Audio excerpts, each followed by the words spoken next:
I wake to the sound of breathing, not my own, but the collective murmur of 1,000 lungs exhaling within the stone lungs of the shrine. It is a sound that never stops now, the constant rhythm of the faithful sleeping, dying, and praying all at once. The air moves like a tide of ghosts. Every dawn before I open my eyes, I whisper the same phrase. The Emperor protects. It has become less a conviction than a habit of the lips, a breath given form, out of fear that silence will invite something worse. Then I rise, straighten my robes, and step into the light that seeps through the high lattice of the dome. The shrine of Sarum Vitae was not meant for so many bodies.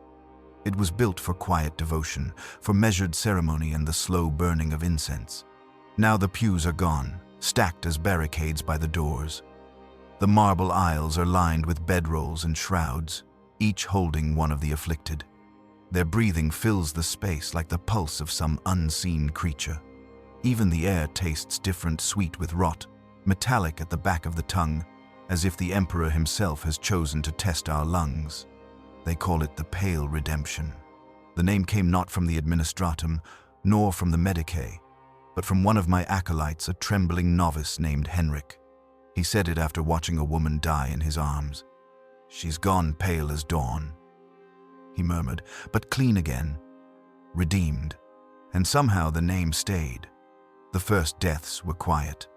The second were slower. Then came the third, the ones that refused to stay dead. But that I will speak of later. For now, I must remember how belief still held. Each morning, I walk the aisles with the aspergillum. The scent of sanctified oil hangs in the air, sharp, medicinal, almost holy. I dip the silver sphere into the basin, lift it high, and scatter droplets across the sick. They reach for it, some weeping, some smiling. The droplets strike their skin and hiss faintly, as though the flesh protests the touch of purity. "Breathe," I tell them. "Breathe for him who breathed for you." They repeat it, voices quavering, lungs crackling. It has become our litany, the rhythm by which we mark time. When I close my eyes, I can almost believe their suffering has purpose. Almost. Sister Muriel joins me each dawn. Her rebreather hums softly, a constant reminder of the air we share. I can see the damp outline of her face through the filters, the fog of her own breath rising like incense. She used to remove it for prayer, but not anymore. "Father," she says quietly as we pass the first row, "they are not recovering." "They will," I reply. The Emperor works in cycles we cannot see. Her eyes flick to the nearest patient, a child no older than 9, chest fluttering like a broken bellows. "Faith will not mend lungs," she murmurs. "Faith is the lung." I answer, and keep walking. She doesn't argue further, though her silence feels heavier than doubt. At noon, the bells toll not for mass, but to signal another day without aid from orbit. The Vox network crackles with orders, none of them clear. The governor's palace has gone dark. No ships descend through the smog. The Arbites stand at the gates with masks of gold and glass, rifles in hand, eyes hidden behind their visors. We have become our own world now, sealed by decree, forgotten by mercy. Inside, I try to maintain order. The shrine must not fall into despair. I lead the litany of breath 4 times daily.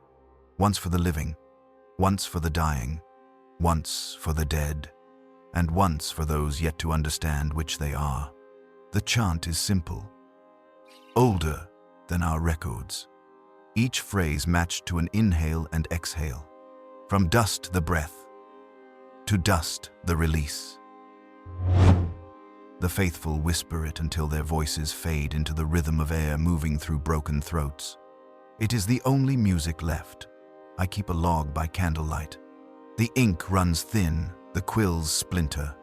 Still I write, because the act itself feels sacred.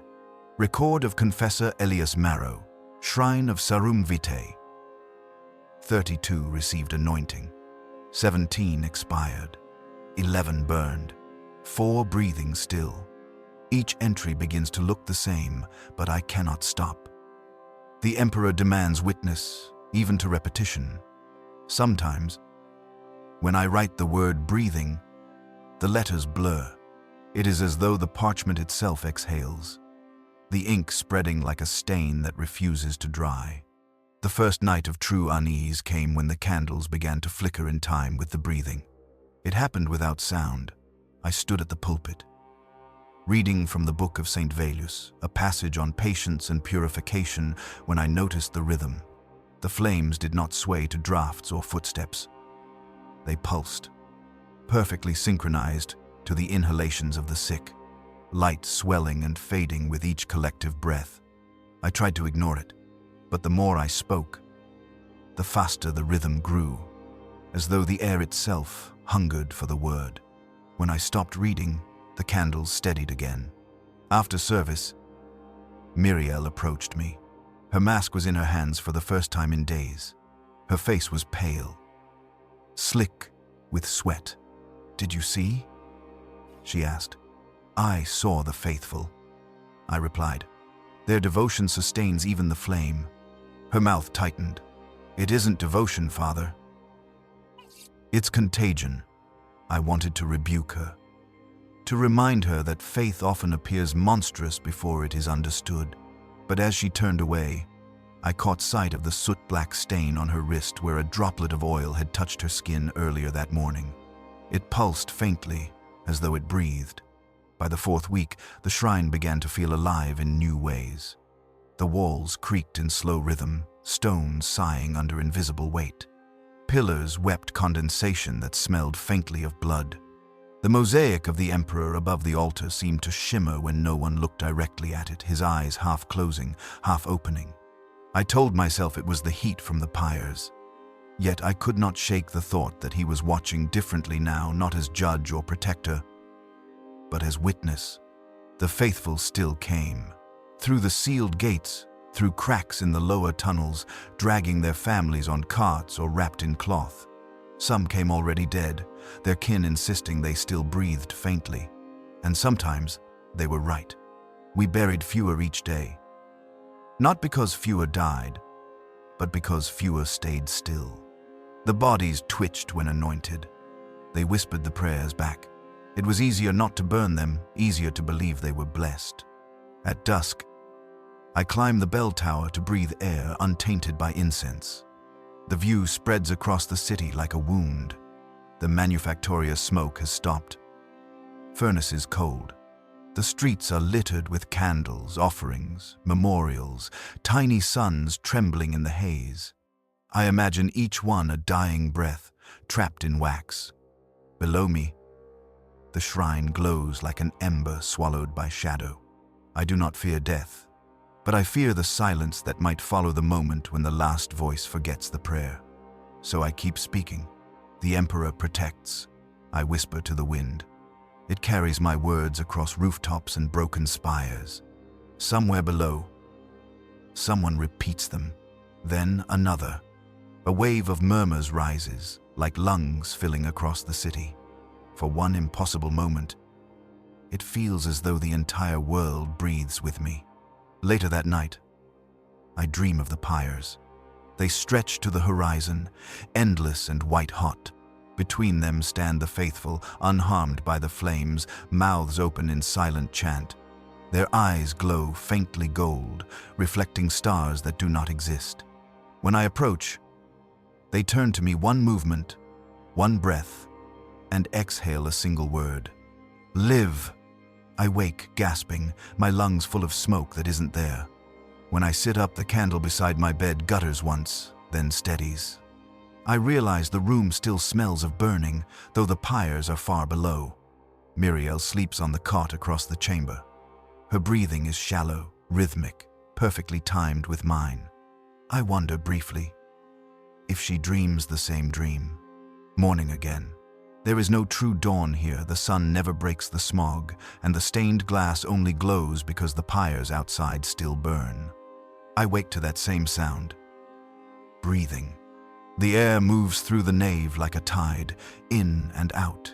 in and out, so steady that it seems impossible that any one pair of lungs could cause it. Perhaps it is the shrine itself now, drawing in the world.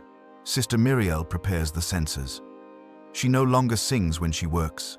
The clatter of the chains is enough. The music would sound wrong in this air. The scent of sanctified oil can no longer mask the rot. When she hands me the aspergillum, our fingers touch. Her skin is fever warm. We both pause, aware of it, but neither of us speaks. We begin our rounds. I stop beside a pilgrim who came from the outer settlements, one of the first who begged to be allowed inside. His chest is moving faintly beneath the shroud, so I lean close to check if he still lives. A breath comes out of him, shallow and sweet with decay. I whisper the words, "Breathe for him who breathed for you." The man's lips twitch and form the same phrase. Then the breath stops. I stay beside him longer than necessary, waiting for another exhale that never comes. When I rise, Muriel is watching me. "You spoke to him," she says softly. "Why do you always speak to them?" "Because it's what they expect, even when they can't hear you."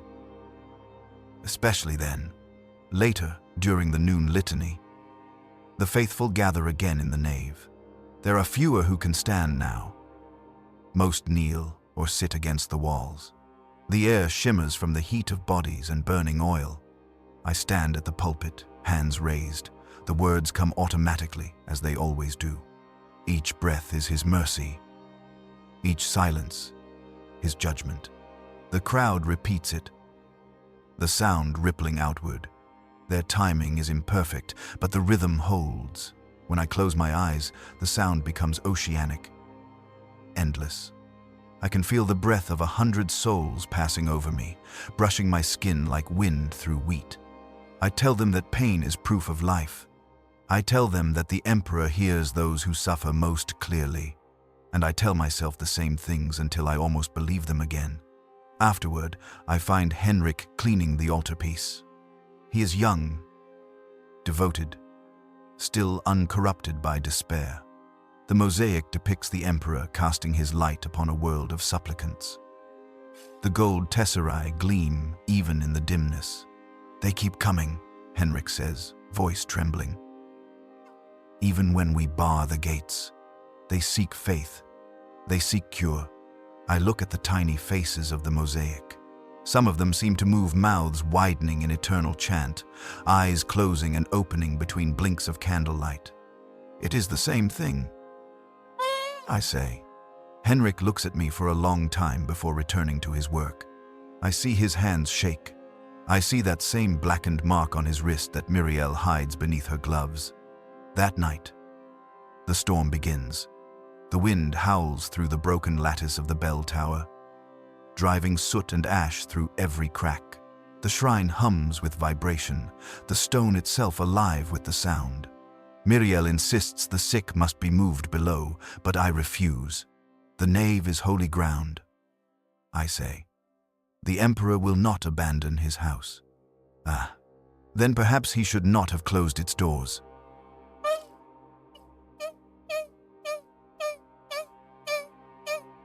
We argue until exhaustion takes her. She sleeps in the choir loft. I remain awake, pacing the aisles, listening. Every time the wind surges, the candles flicker in unison, then recover. I count the breaths between flickers. They match the pattern of my own. Toward midnight, I hear something new, a second breathing beneath the first. It comes from the catacombs below the altar. Faint, but unmistakable. At first, I think it is the echo of the storm through the vents. But when I still my own breath, it continues. Slow, heavy, deliberate. I descend with a lantern. The air grows cooler, thick with incense and stone dust. The lower vaults are lined with the bones of saints and martyrs, sealed behind slabs marked with prayers of eternal rest. Yet the breathing continues, steady, close.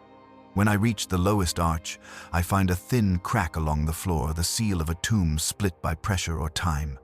From that crack, the breath issues, warm and moist.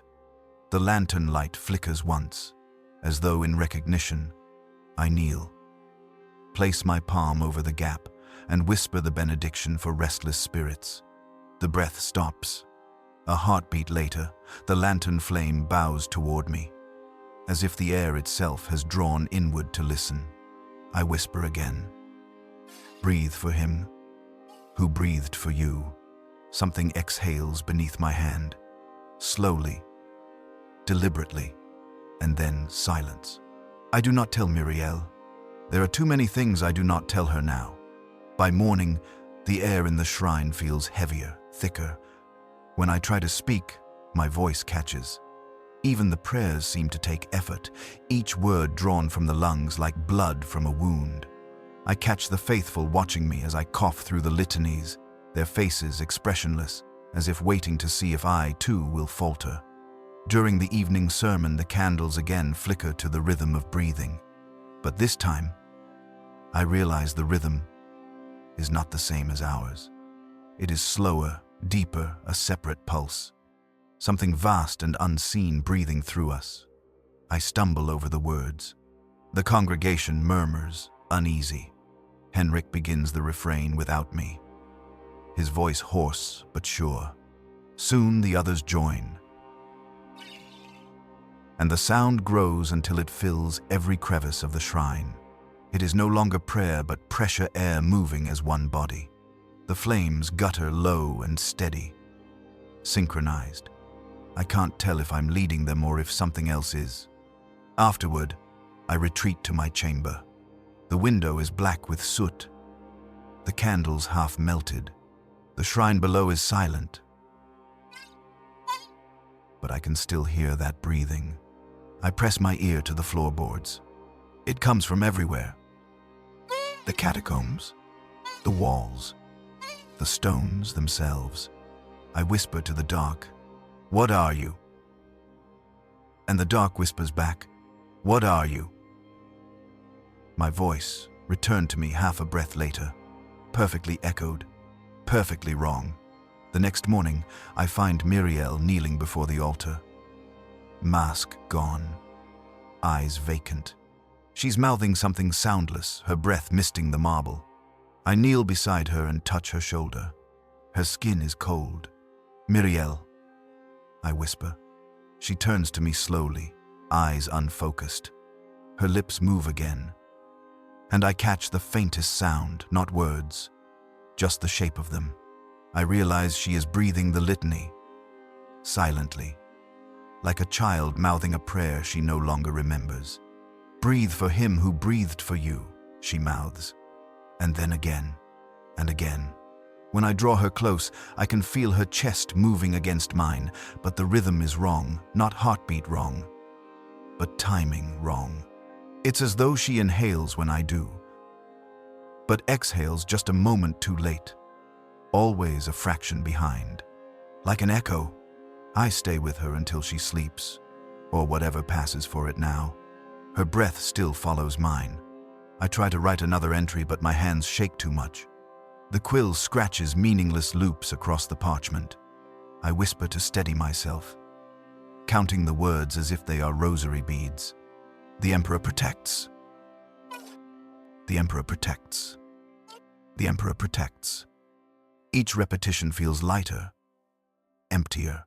When I reach the 10th, I forget what the phrase means. When I reach the 20th, I stop breathing entirely. The silence lasts too long. Then the world inhales again for me. Sometimes, late at night, I think I can feel the Emperor himself breathing through us all.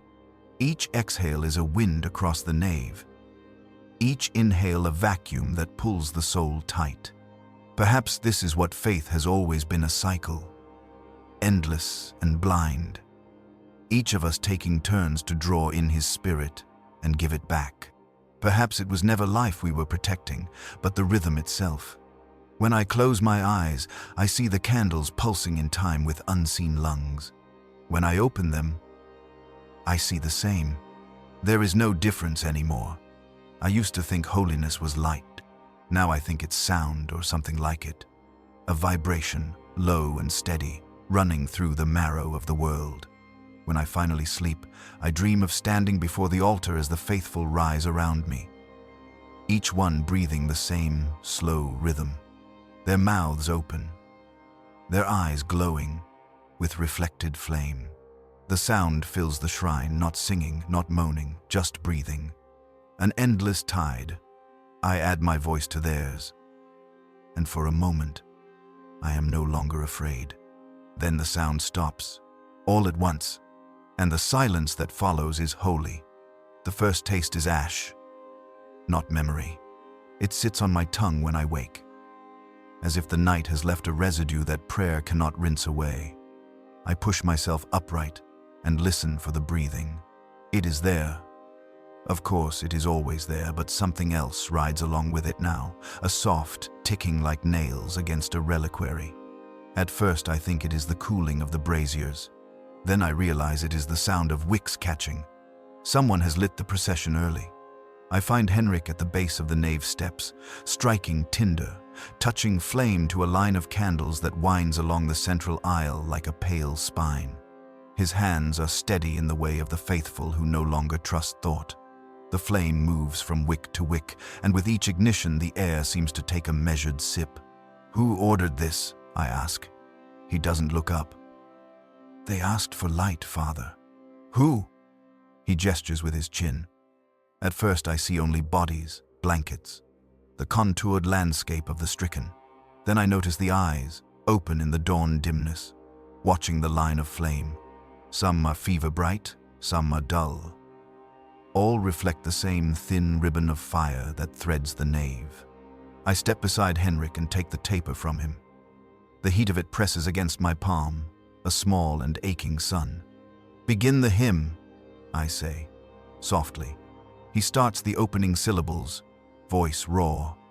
Others join, those who can still lift their chins, those who cannot but mouth shapes in air. The hymn is little more than breath with rhythm now. Maybe that is all it ever was. We move together, Henrik on one side of the aisle, I on the other, lighting altar candles, the tall sentinels along the transept, the little squat ones at the feet of the saints. As we pass, I feel a drag in the air, like a current that pulls at our sleeves. The flames lean without wind. They incline toward the bodies, toward open mouths, as if listening. When we reach the crossing, the procession hesitates. The line of candles forks, one branch toward the apse, one toward the crypt stairs. It was never arranged that way.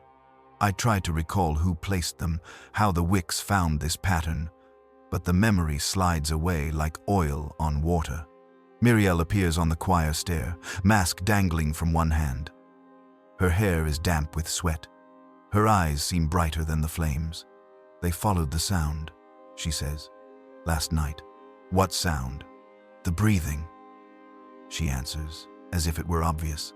"The candles moved with it." "Candles do not move. Faith does." I nearly chastise her for blasphemy or poetry.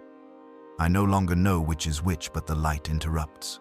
The fork that leads to the crypt steps trembles, wicklight shivering as though something below has exhaled.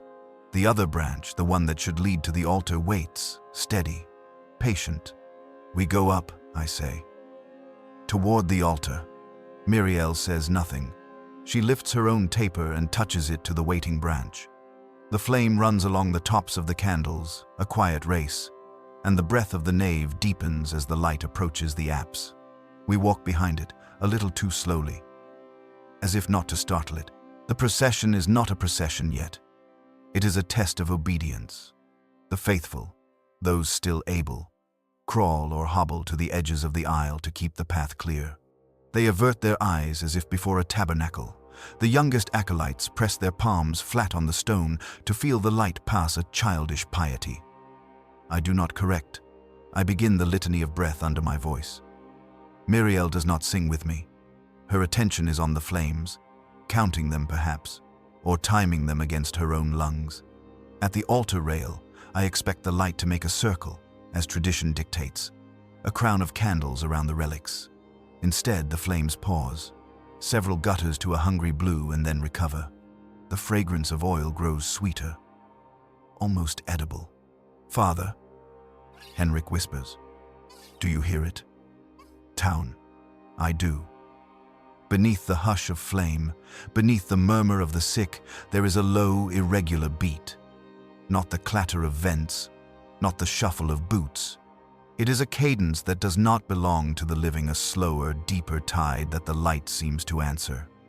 The candles lean again, all at once, and this time they lean away from the altar. I position myself between the flames and the relics. "This way," I say, and lift my taper to coax the circle. The nearest wick straightens, obedient for a heartbeat, but the ones beyond it hold their tilt, all bowing the same direction toward the long aisle and the gates. "Henrik," I say. "Extinguish the branch to the crypt." He hurries off. Muriel watches me in silence. The corner of her mouth twitches once, like a suppressed prayer or an unspoken warning. I yield. The flame line turns itself and begins to move.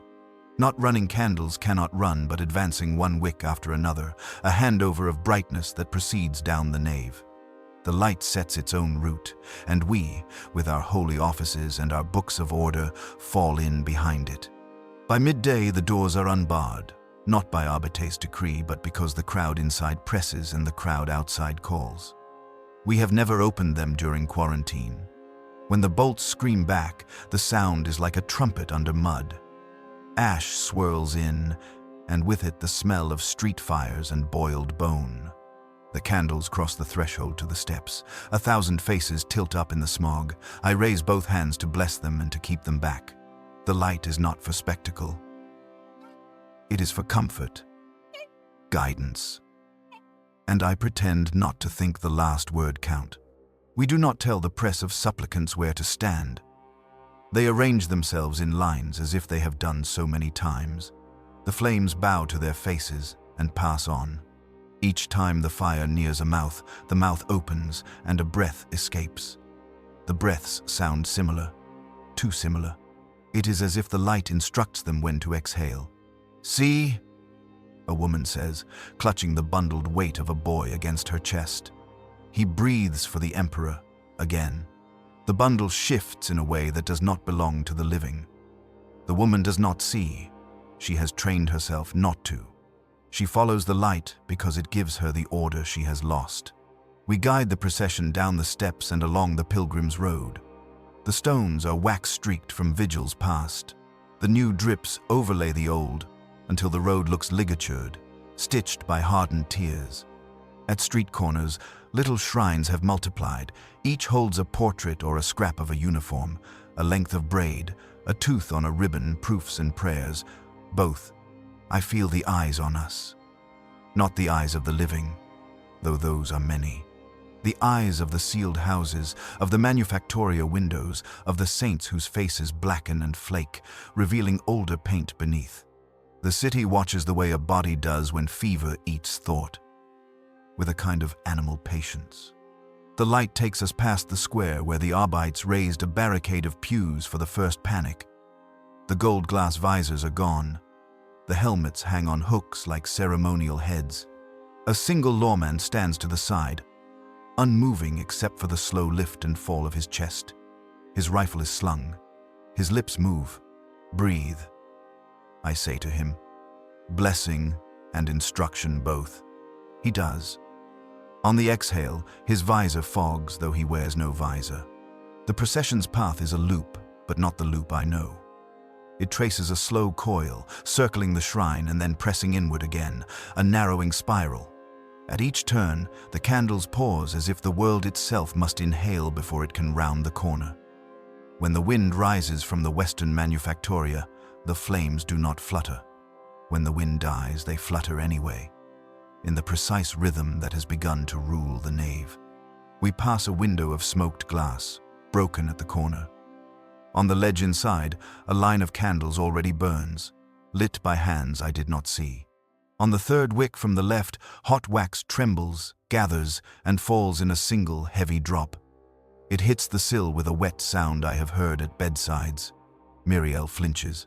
I do not look at her. At the market gate, a young man kneels with a glow lamp cupped in his palms.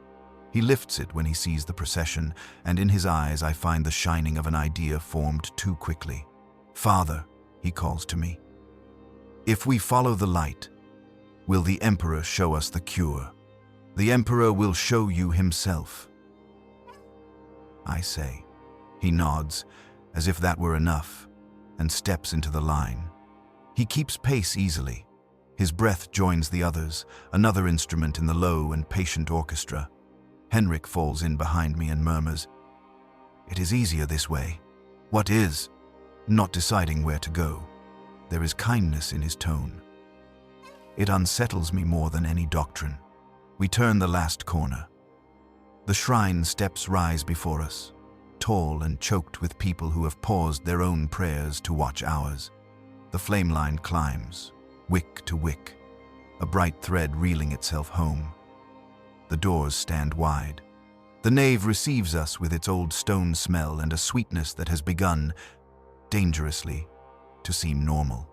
Inside, the flames wish to keep moving. I feel it, the press of their wanting, as one feels the urge to complete a phrase of song left hanging. But tradition demands closure, and so do I. I raise my taper, block the path, and bow the light toward the altar. The wicks obey reluctantly. I convince myself I have imagined the reluctance. I coax a ring of flame around the relics and speak the blessing. The words are thinner today, as if they were printed on paper used too many times, the ink faded, the fibers sighing. When the ring is complete, the long spine of candles down the nave continues to burn in place. They do not shorten. I cannot see any wax fall. Muriel stands beside me with her hands clenched. "The branch to the crypt never went out," she says. "I failed you." "You did not," I reply. "You failed yourself. That is smaller." My attempt at comfort lands like a penance. She bows her head, but not in assent. The moment holds. Then a sound rises from the rear of the nave, a murmur shaped like the beginning of prayer. It is the breathing, of course, but it wears words now. The syllables are not ours. They are ours as a mirror is your face. Accurate, reversed. Henrik whispers, "Father, I hear it." I say. The candles tremble without draft. Each flame inclines, one after another, toward the floor, not as if bowing, but as if smelling. The long spine lurches, a barely visible pulse, and I feel the nave take a breath that is not in my body. Muriel's fingers brush mine. She is cold again. "The dead are ready," she says, in the tone of a nurse who has learned to say such things plainly. "If we ask them, they will stand." "We will not ask," I tell her. But my voice fractures on the last word. She nods, as if I have agreed with her. She steps down from the altar and begins to walk the aisle, slow as reverence, until she is lost among the beds. Wherever she passes, the candles reorient, small heads turning to follow her. I am alone at the rail with Henrik. The ring around the relics holds. The light on the saints' faces is steady and kind. The icon of the Emperor gleams. I say his name in my head, over and over, until it becomes a soft, percussive sound that might pass for courage. The murmur in the nave deepens. I cannot tell whether the voices come from those who lie beneath blankets or from those who lie beneath stone. I lower my taper. The wick gutters. A line of soot stains my thumb, a small black crescent like a healed wound. Behind me, the reliquary glass fogs. For an instant it is like a visor, catching breath. I do not turn to see if the fog has left a shape. Night folds itself over the shrine without warning. The city outside has stopped making its usual noises, no engines, no shouting, no gunfire, only the wet whisper of rain on ash. Inside, the candles do not fade. They stand bright as ever, halos suspended in air, untouched by draft or wax. It is as if the light has learned to breathe on its own. I sit at my desk, trying to record the day, but the quill's tip catches on every other word. The parchment smells faintly of smoke and my own sweat. Each time I dip the nib, the ink bubbles as though the well exhales. I wipe it away and continue. Day 40 of quarantine. The faithful remain calm. The contagion advances. The dead do not keep still. The candles burn beyond their measure. I write these things so that someone will believe they happened. The scratching stops when a low rustle moves through the nave. It is the same noise the pilgrims make when turning in sleep, but multiplied. The beds creak. A whisper threads the air, soft, syllabic, indecipherable. It spreads from pew to pew like an instruction carried mouth to mouth. Then the light changes. The flame line begins to shift again, inch by inch, following the center aisle toward the crypt stairs. I know I ordered those candles extinguished, yet they are there fresh, tall, their fire steady blue. The faithful who can stand rise without command and follow. The ones who cannot rise are lifted by others. There is no talk, no cry, only movement. I step out from my study. The air is thick, metallic. Henrik meets me halfway, his face slick with tears or sweat, I cannot tell.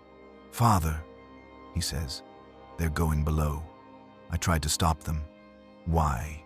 They said the light was calling the sleepers. The dead? The blessed, he corrects gently. We descend with them. The steps are narrow, worn by centuries of pilgrim feet.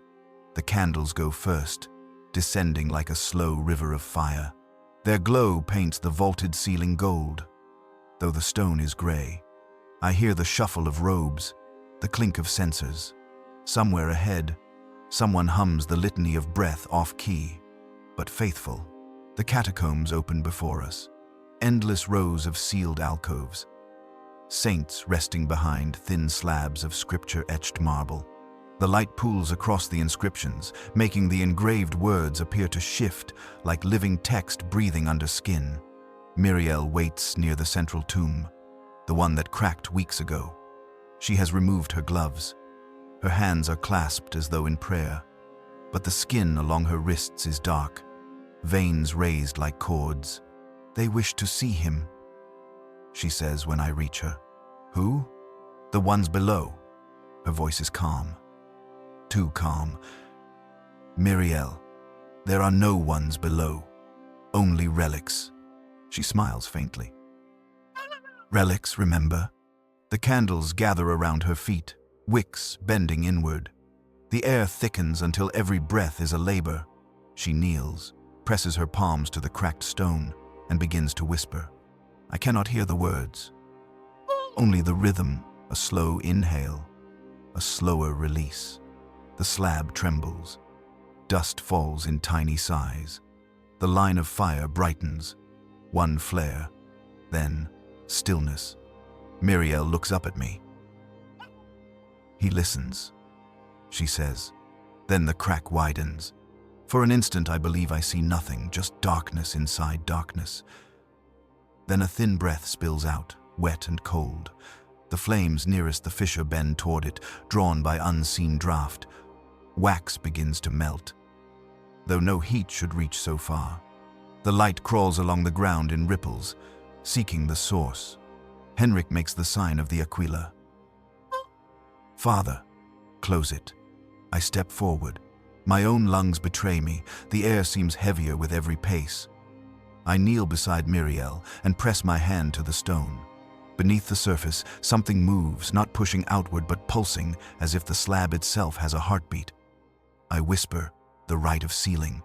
My voice shakes. The breath that leaks through the crack seems to repeat each line half a second late, echo without distance. By will of the Emperor, rest. By will of the Emperor, rest. By the flame of his mercy, be still. His mercy, be still. My mouth goes dry. I realize it isn't echo. It's response. Imperial turns her head toward me, eyes shining with reflected fire. "They remember you," she says softly. "They remember the breath you gave them." Then the stone exhales. The force of it knocks the front row of candles flat. The flames do not die.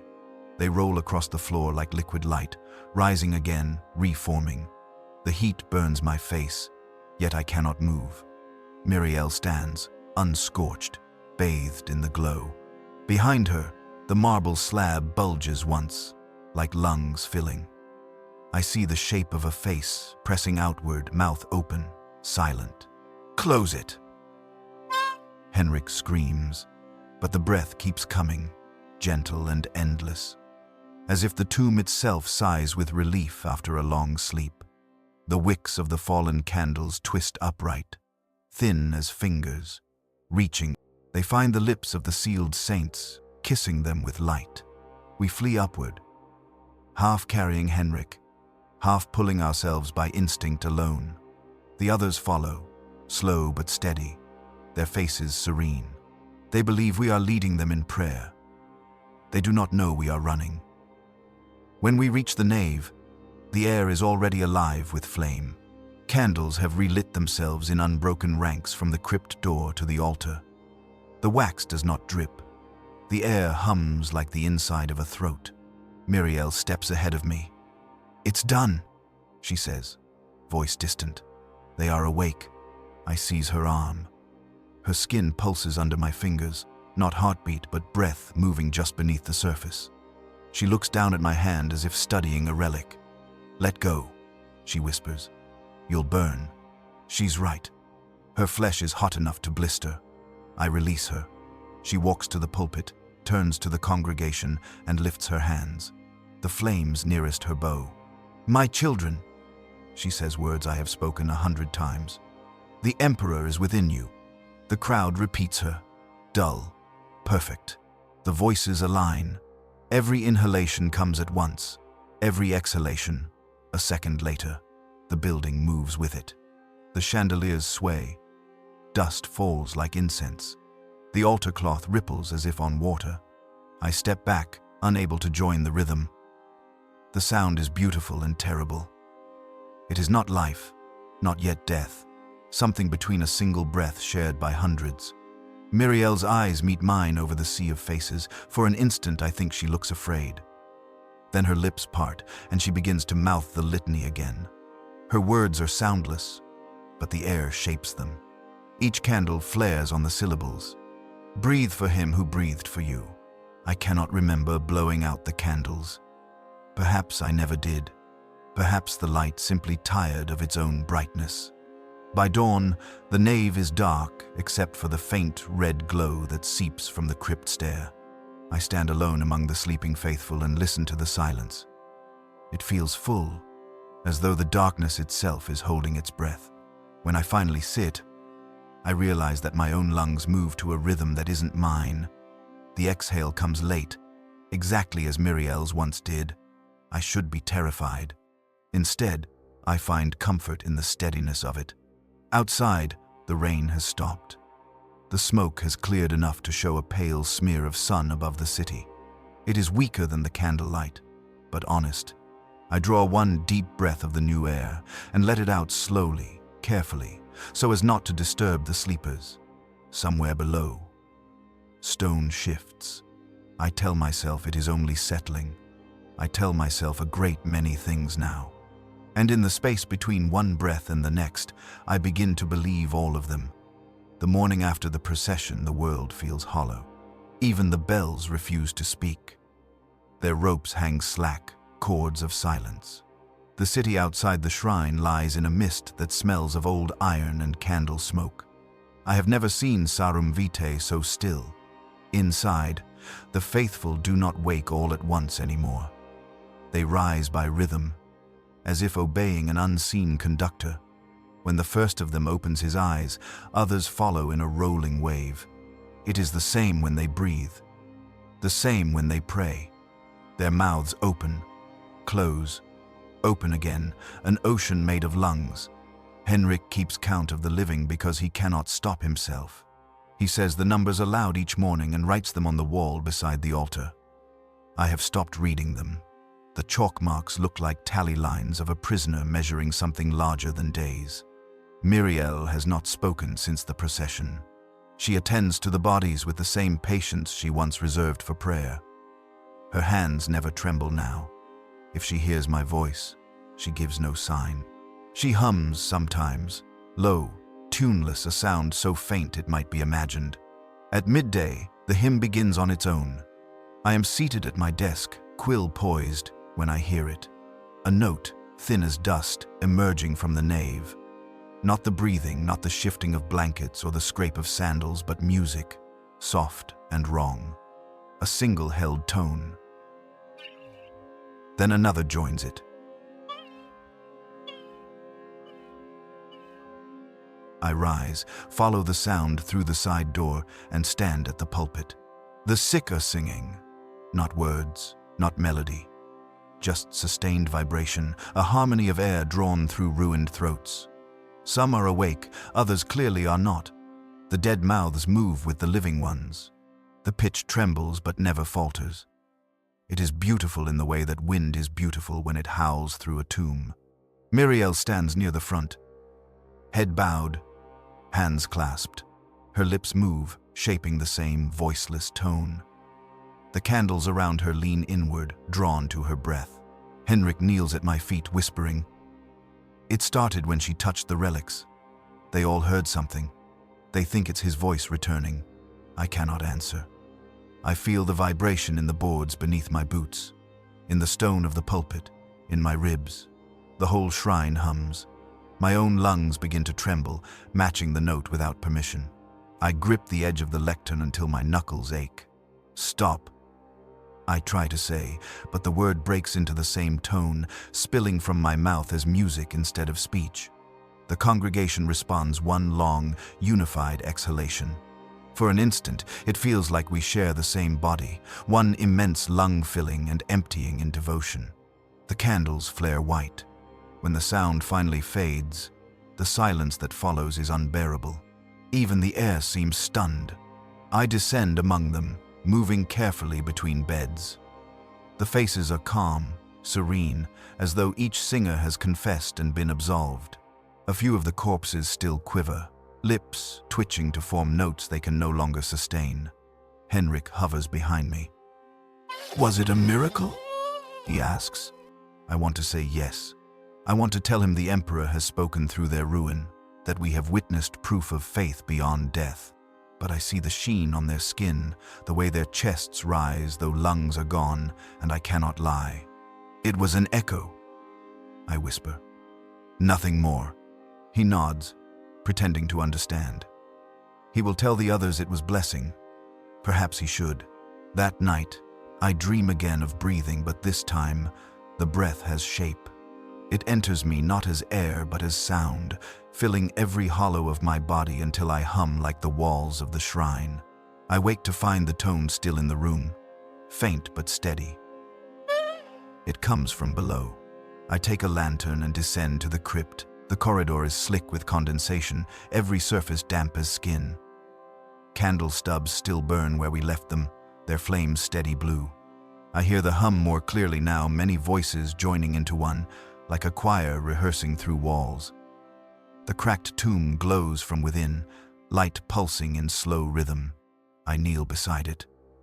The marble is warm. Who sings? I whisper. A breath answers, not from the fissure but from behind me, Muriel's voice, soft and patient. They do. You taught them. She stands a few steps away, barefoot, robe hem dark with moisture. Her eyes reflect the lantern light, twin flames caught behind glass.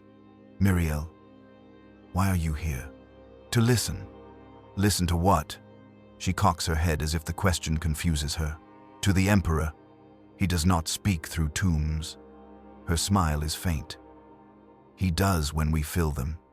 I open my mouth to scold her, but the note swells, louder now, pressing against the air. The hair on my arms rises.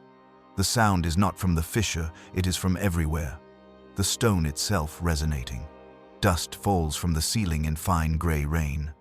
Muriel kneels beside me, eyes closed. It's only breath, Father. You said breath is prayer. She exhales. The tomb exhales with her. I stumble back, choking on dust. The light in the fissure flashes once, red, then gold, then settles into a dull glow. The hum fades, replaced by a silence that feels thicker than before. Muriel rises, calm. "Are you certain?" They breathe in his rhythm now. They won't wake without his word. I cannot tell if she believes this or if belief has outgrown meaning. I watch her climb the stairs, her silhouette haloed by the weak lantern light. Her shadow stretches behind her, long and uneven, as if it belongs to another body. When she is gone, I kneel once more beside the cracked tomb.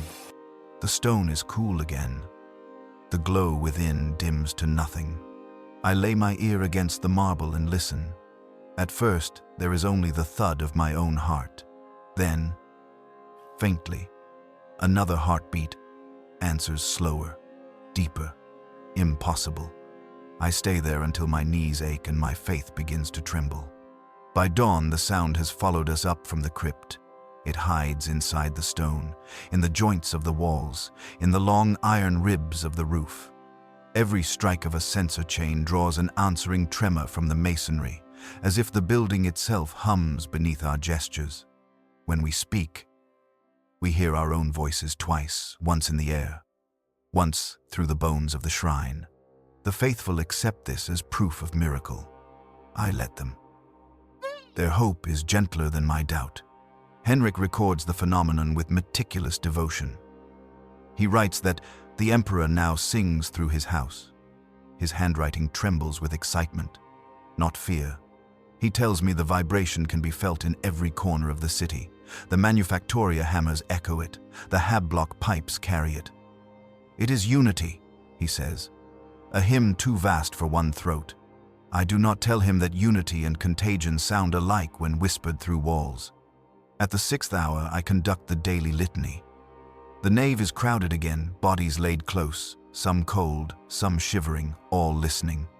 The air thrums with that buried tone. I begin the prayer anyway. Breathe for him who breathed for you.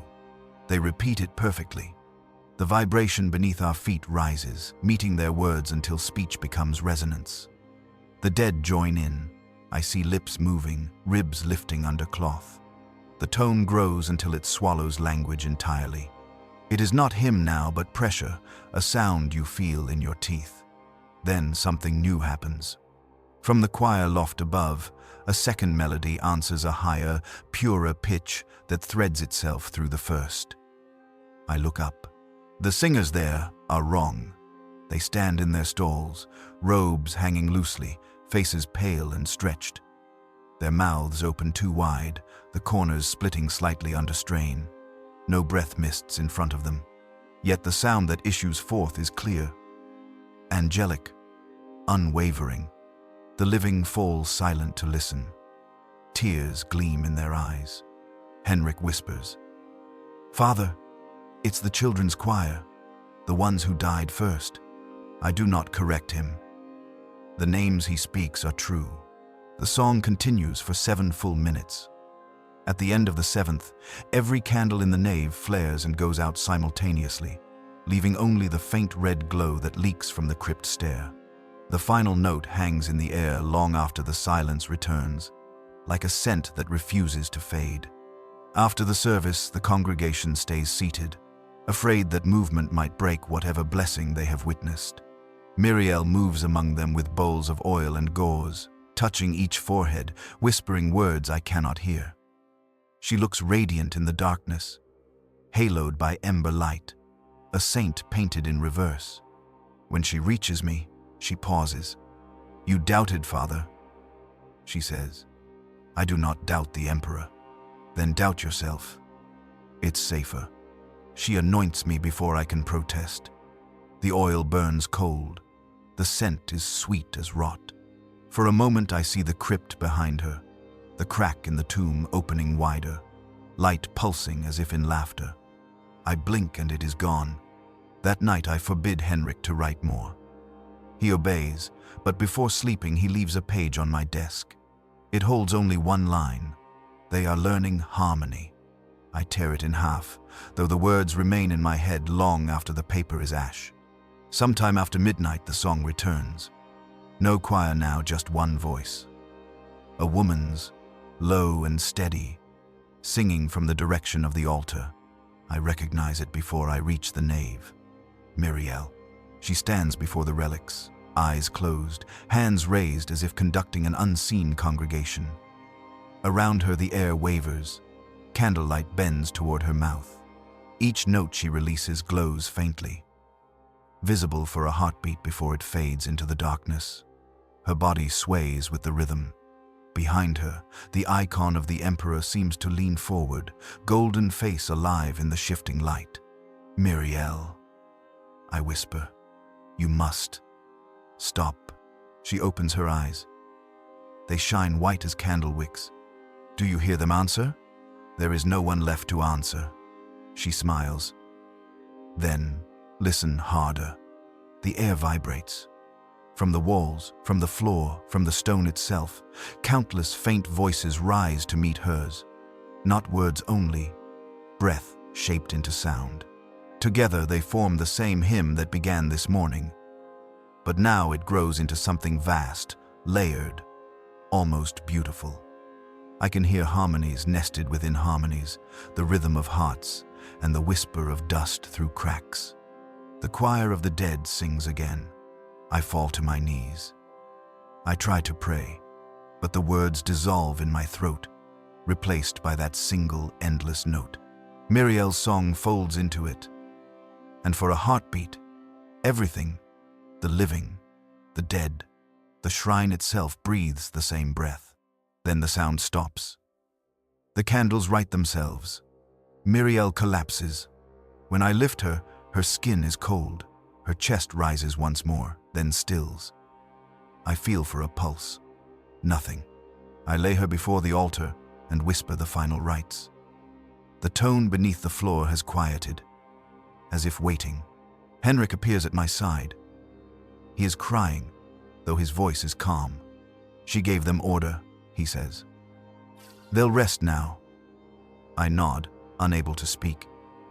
We cover her with a linen cloth and leave her there until morning. But when I return at dawn, the cloth is empty. Only the faint smell of oil remains, and a trail of soot footprints leading toward the crypt stairs. I do not follow, not yet. I return to my desk and write the entry slowly, every letter heavy as confession. Day 42. The dead sing. The living listen. The shrine hums with their breath. I no longer know which of us prays first. I pause, dip the quill again, add one final line. The Emperor protects. I think he only listens. Then I blow out the candle. But the room remains lit. There is no dawn anymore, only a thinning of darkness. The candles never died after the night of singing. They simply learned to dim themselves when the faithful slept. Their glow now hums at the same slow rhythm as the breathing in the walls. I cannot tell which guides the other. Henrik insists we keep the pattern of services. Ritual is order, he says, and order is proof we're still human. He is right, though I no longer know what human means. At the appointed hour, I climb to the pulpit. The nave below lies in half-light rows of bodies wrapped in white, kneeling or seated, still as icons. Their eyes are open. Some have not blinked in days. The hush that fills the room feels alive. It expands and contracts like a held breath. I speak the words I have always spoken. Children of the Emperor. The body is his instrument. Each sinew plays the hymn of duty. Each heart keeps his rhythm. The sound drifts over them like smoke. They do not answer, yet the air replies, a slow sigh rolling from wall to wall, as if the shrine itself repeats my sermon in its own tongue. I continue. When flesh fails, spirit endures. When breath ends, faith begins. At this, several of the white-clad figures move, not rising, just a shift. A tremor passing through them, a collective adjustment as subtle as the turn of leaves toward light. It should terrify me. Instead, I feel relief, because motion means hearing, and hearing means hope. Henrik stands beside the altar with the censer. The chain trembles in his grip, scattering bright arcs of incense. The smoke curls upward, then stops midway. held in invisible balance.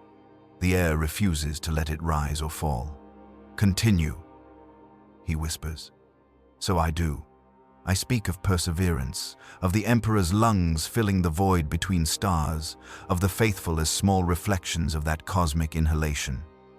My voice grows hoarse. Still, the congregation remains silent. The longer I speak, the heavier the air becomes. Each sentence feels like pushing through water. The corridor is slick with condensation, every surface damp as skin. Candle stubs still burn where we left them, their flames steady blue. I hear the hum more clearly now, many voices joining into one, like a choir rehearsing through walls. The cracked tomb glows from within, light pulsing in slow rhythm. I kneel beside it. The marble is warm. "Who sings?" I whisper. A breath answers, not from the fissure but from behind me, Muriel's voice, soft and patient. "They do. You taught them." She stands a few steps away, barefoot, robe hem dark with moisture. Her eyes reflect the lantern light, twin flames caught behind glass. "Muriel, why are you here?" "To listen." "Listen to what?" She cocks her head as if the question confuses her. "To the Emperor. He does not speak through tombs." Her smile is faint. "He does when we fill them." I open my mouth to scold her, but the note swells, louder now, pressing against the air. The hair on my arms rises. The sound is not from the fissure, it is from everywhere. The stone itself resonating. Dust falls from the ceiling in fine gray rain. Muriel kneels beside me, eyes closed. "It's only breath, Father. You said breath is prayer." She exhales. The tomb exhales with her. I stumble back, choking on dust. The light in the fissure flashes once, red, then gold, then settles into a dull glow. The hum fades, replaced by a silence that feels thicker than before. Muriel rises, calm. "Are you certain?" They breathe in his rhythm now. They won't wake without his word. I cannot tell if she believes this or if belief has outgrown meaning. I watch her climb the stairs, her silhouette haloed by the weak lantern light. Her shadow stretches behind her, long and uneven, as if it belongs to another body. When she is gone, I kneel once more beside the cracked tomb. The stone is cool again. The glow within dims to nothing. I lay my ear against the marble and listen. At first, there is only the thud of my own heart. Then, faintly, another heartbeat answers slower, deeper, impossible. I stay there until my knees ache and my faith begins to tremble. By dawn, the sound has followed us up from the crypt. It hides inside the stone, in the joints of the walls, in the long iron ribs of the roof. Every strike of a sensor chain draws an answering tremor from the masonry, as if the building itself hums beneath our gestures. When we speak, we hear our own voices twice, once in the air, once through the bones of the shrine. The faithful accept this as proof of miracle. I let them. Their hope is gentler than my doubt. Henrik records the phenomenon with meticulous devotion. He writes that the Emperor now sings through his house. His handwriting trembles with excitement, not fear. He tells me the vibration can be felt in every corner of the city. The manufactoria hammers echo it. The Hablok pipes carry it. "It is unity," he says. "A hymn too vast for one throat." I do not tell him that unity and contagion sound alike when whispered through walls. At the 6th hour, I conduct the daily litany. The nave is crowded again, bodies laid close, some cold, some shivering, all listening. The air thrums with that buried tone. I begin the prayer anyway. "Breathe for him who breathed for you." They repeat it perfectly. The vibration beneath our feet rises, meeting their words until speech becomes resonance. The dead join in. I see lips moving, ribs lifting under cloth. The tone grows until it swallows language entirely. It is not hymn now, but pressure, a sound you feel in your teeth. Then something new happens. From the choir loft above, a second melody answers a higher, purer pitch that threads itself through the first. I look up. The singers there are wrong. They stand in their stalls, robes hanging loosely, faces pale and stretched. Their mouths open too wide, the corners splitting slightly under strain. No breath mists in front of them. Yet the sound that issues forth is clear, angelic, unwavering. The living fall silent to listen. Tears gleam in their eyes. Henrik whispers, "Father, it's the children's choir, the ones who died first." I do not correct him. The names he speaks are true. The song continues for 7 full minutes. At the end of the 7th, every candle in the nave flares and goes out simultaneously, leaving only the faint red glow that leaks from the crypt stair. The final note hangs in the air long after the silence returns, like a scent that refuses to fade. After the service, the congregation stays seated, afraid that movement might break whatever blessing they have witnessed. Imperial moves among them with bowls of oil and gauze, touching each forehead, whispering words I cannot hear. She looks radiant in the darkness, haloed by ember light, a saint painted in reverse. When she reaches me, she pauses. "You doubted, Father," she says. "I do not doubt the Emperor." "Then doubt yourself. It's safer." She anoints me before I can protest. The oil burns cold. The scent is sweet as rot. For a moment I see the crypt behind her, the crack in the tomb opening wider, light pulsing as if in laughter. I blink and it is gone. That night I forbid Henrik to write more. He obeys, but before sleeping he leaves a page on my desk. It holds only one line. "They are learning harmony." I tear it in half, though the words remain in my head long after the paper is ash. Sometime after midnight the song returns. No choir now, just one voice. A woman's, low and steady, singing from the direction of the altar. I recognize it before I reach the nave. Imperial. She stands before the relics, eyes closed, hands raised as if conducting an unseen congregation. Around her the air wavers. Candlelight bends toward her mouth. Each note she releases glows faintly, visible for a heartbeat before it fades into the darkness. Her body sways with the rhythm. Behind her, the icon of the Emperor seems to lean forward, golden face alive in the shifting light. "Imperial," I whisper. "You must stop." She opens her eyes. They shine white as candle wicks. "Do you hear them answer?" "There is no one left to answer." She smiles. "Then listen harder." The air vibrates.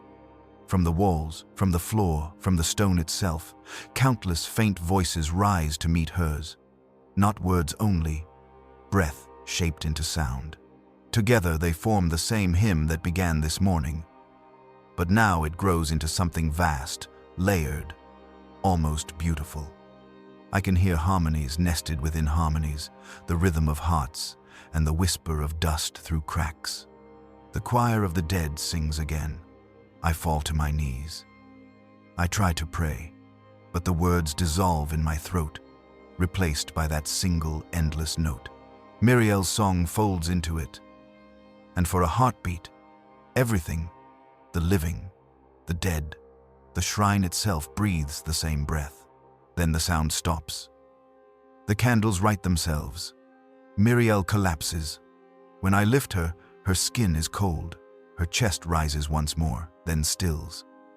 I feel for a pulse. Nothing. I lay her before the altar and whisper the final rites. The tone beneath the floor has quieted, as if waiting. Henrik appears at my side. He is crying, though his voice is calm. "She gave them order," he says. "They'll rest now." I nod, unable to speak. We cover her with a linen cloth and leave her there until morning. But when I return at dawn, the cloth is empty. Only the faint smell of oil remains, and a trail of soot footprints leading toward the crypt stairs. I do not follow, not yet. I return to my desk and write the entry slowly, every letter heavy as confession. Day 42. The dead sing. The living listen. The shrine hums with their breath. I no longer know which of us prays first. I pause, dip the quill again, add one final line. The Emperor protects. I think he only listens. Then I blow out the candle. But the room remains lit. There is no dawn anymore, only a thinning of darkness. The candles never died after the night of singing. They simply learned to dim themselves when the faithful slept. Their glow now hums at the same slow rhythm as the breathing in the walls. I cannot tell which guides the other. Henrik insists we keep the pattern of services. Ritual is order, he says, and order is proof we're still human. He is right, though I no longer know what human means. At the appointed hour, I climb to the pulpit. The nave below lies in half-light rows of bodies wrapped in white, kneeling or seated, still as icons. Their eyes are open. Some have not blinked in days. The hush that fills the room feels alive. It expands and contracts like a held breath. I speak the words I have always spoken. Children of the Emperor. The body is his instrument. Each sinew plays the hymn of duty. Each heart keeps his rhythm. The sound drifts over them like smoke. They do not answer, yet the air replies, a slow sigh rolling from wall to wall, as if the shrine itself repeats my sermon in its own tongue. I continue. When flesh fails, spirit endures. When breath ends, faith begins. At this, several of the white-clad figures move, not rising, just a shift. A tremor passing through them, a collective adjustment as subtle as the turn of leaves toward light. It should terrify me.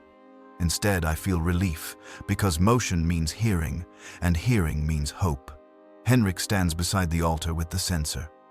The chain trembles in his grip, scattering bright arcs of incense. The smoke curls upward, then stops midway, held in invisible balance. The air refuses to let it rise or fall. Continue, he whispers. So I do.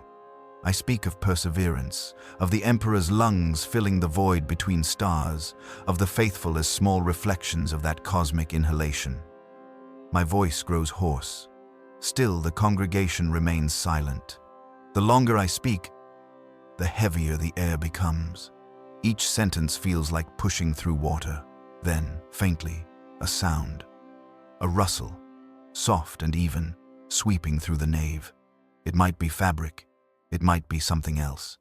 Every figure now leans forward the slightest degree, as if listening from the edge of a dream. I cannot stop. To stop would mean acknowledging fear, and fear would unmake the ritual. The Emperor made flesh to serve, I declare. Even in stillness, service continues. The words leave my mouth and echo back not once but twice. Each repetition slower, deeper, more certain. The third echo ends in a whisper that is not mine. Continues. Henrik drops the censer. It swings wildly, scattering coals across the marble. None of the sleepers flinch. The scent of burning oil thickens until I taste it. From the first row comes a single voice, quiet, dry, reverent. Father. It is a man's voice, familiar though I cannot place it. I look down. The speaker kneels near the pulpit rail, head bowed. His hands rest on his knees, palms upward. When he raises his chin, I see devotion in his eyes and nothing else. Father, he says again. We hear him breathing. The words hang there, fragile and holy. Behind him, others murmur agreement. The sound grows, a soft ripple of syllables. We hear him. We hear him. I want to answer, to correct, to bless, but my throat closes, because I hear it too. A long, measured inhalation that is not made by lungs. It fills the shrine from foundation to dome, pulls at every candle flame, every scrap of fabric, every living chest. When it releases, the air rushes out in a single vast exhale. The lamps sway, the incense clouds collapse. Henrik stumbles back, crossing himself. I grip the pulpit rail until my nails break. The voice, the breathing fades into stillness. And in that silence, something inside me shifts, a small surrender. Perhaps this is not blasphemy. Perhaps this is grace, misunderstood. After the sermon, the congregation does not disperse. They remain kneeling, eyes half closed, lips parted. A faint rhythm moves through them, not heartbeat, but resonance. Their stillness has weight, like stone learning to wait for revelation. Henrik refuses to leave. "They're listening," he says. "You should too." I tell him to record the miracle. My voice sounds wrong in my ears, thinner, distant, as though spoken through a filter of dust. He begins to write, his hand trembling with purpose. I walk among the rows, sprinkling oil, whispering blessings. The closer I move, the quieter the air becomes, until even my footsteps vanish beneath the hush. At the center aisle, I pause. The figure nearest me, a woman draped in white, hands folded, has her mouth slightly open. I lean down, expecting to see the faint fog of breath. There is none, yet her chest rises and falls, slow and obedient. I feel the pull of air through my own lungs, matching hers exactly. For a moment we share the same rhythm, priest and supplicant, both servants of some unseen choir. Then Henrik calls from the altar, "Father!" They all move together. I look up. Every head in the nave inclines in the same instant, a gesture of reverence or recognition. The candles flare once, as if exhaling light, and the silence that follows is so deep it becomes its own kind of sound. When evening comes, no one has moved. The lamps burn low. The nave glows the color of honey left too long in the jar. The air itself feels viscous. Even the dust hangs motionless, waiting for command. I stand before them with a bowl of oil gone cold. Each face turned toward me looks carved from wax, eyes open, unblinking. I whisper the dismissal, though I know they will not go. Faith has rooted them deeper than stone. Henrik kneels near the altar rail, head bent. He murmurs to himself while copying the litany into his ledger. Each servant endures, each body obeys. His voice is calm, almost tender. When he finishes the line, he closes the book and places it on the step beside him, as one would leave an offering. "Father," he says without lifting his head, "may I speak plain? Always. I think the Emperor has chosen new priests, flesh that will never tire." I tell him that the Emperor needs the living to praise him. He shakes his head. "Not praise, presence." He gestures to the congregation. They listen perfectly. No doubt, no noise.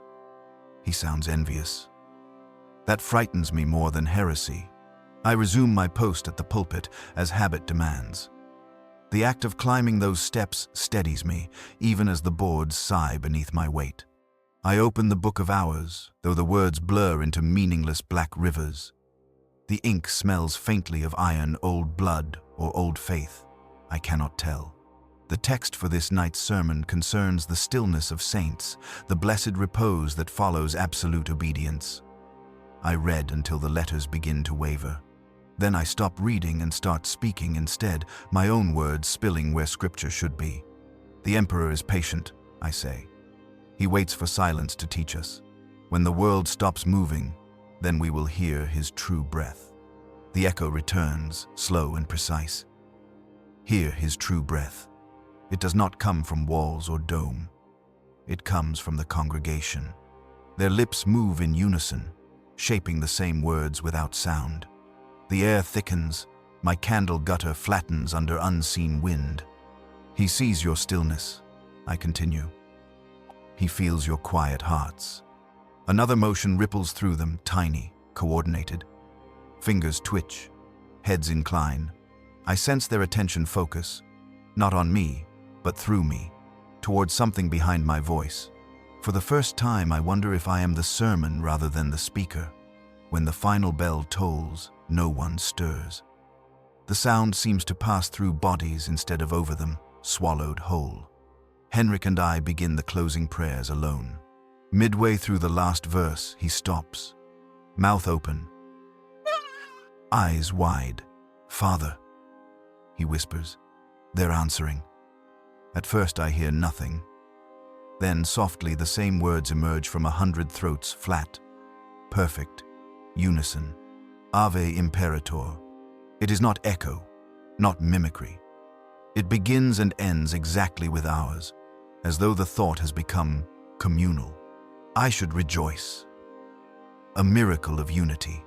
Instead, I feel smaller than I have ever felt, a fragment of speech trapped in the lungs of something vast.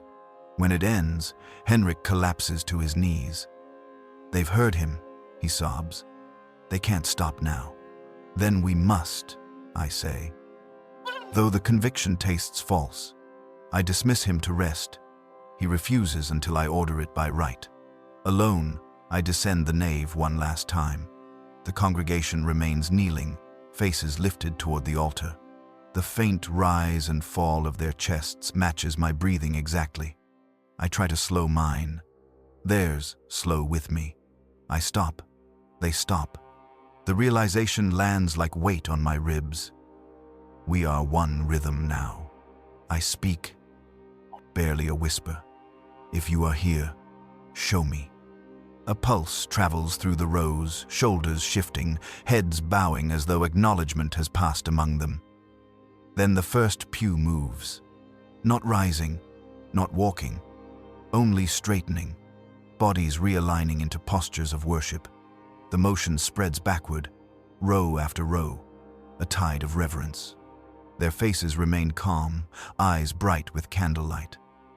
The sound of cloth brushing stone fills the hall, slow and sacred. For a moment I believe utterly, I believe this is resurrection. Sanctified beyond understanding, the still flesh of the faithful moved by the breath of the Emperor himself. The thought burns through me like sunlight through old glass.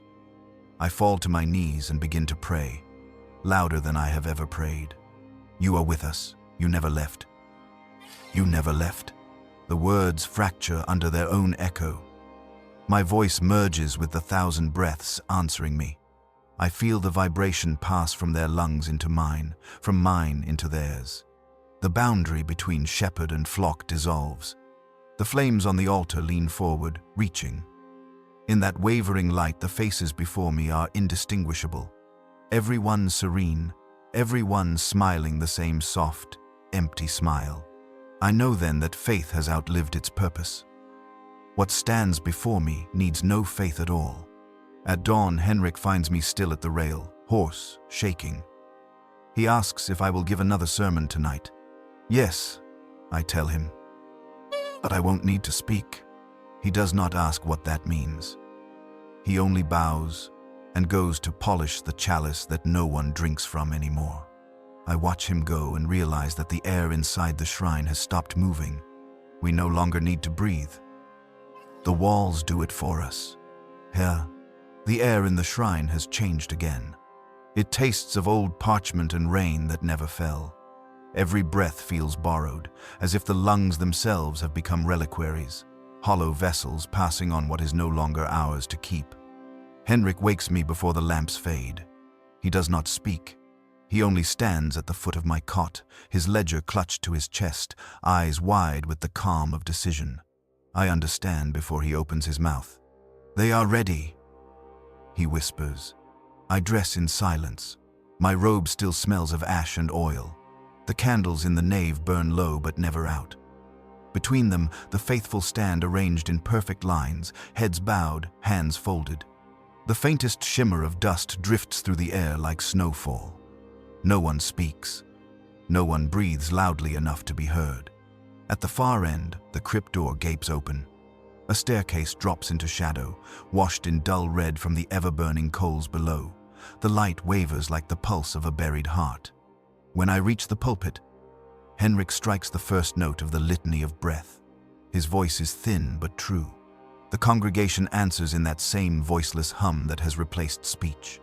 The vibration crawls through the stone floor and climbs my legs until I feel the rhythm in my knees. I lift my hand and the hymn ceases. What remains is a silence so deep that my thoughts echo in it. Children of the Emperor, I say. Our time above the ash is ended. The light waits below. We go to meet it, the rhythm in my knees. I lift my hand and the hymn ceases. What remains is a silence so deep that my thoughts echo in it. Children of the Emperor, I say. Our time above the ash is ended. The light waits below. We go to meet it. A murmur more felt than heard ripples through the hall. Then, without command, the first row turns toward the crypt and begins to move. Slow, measured, each step perfectly matched. The rows behind them follow. A tide of white robes flowing toward the stair.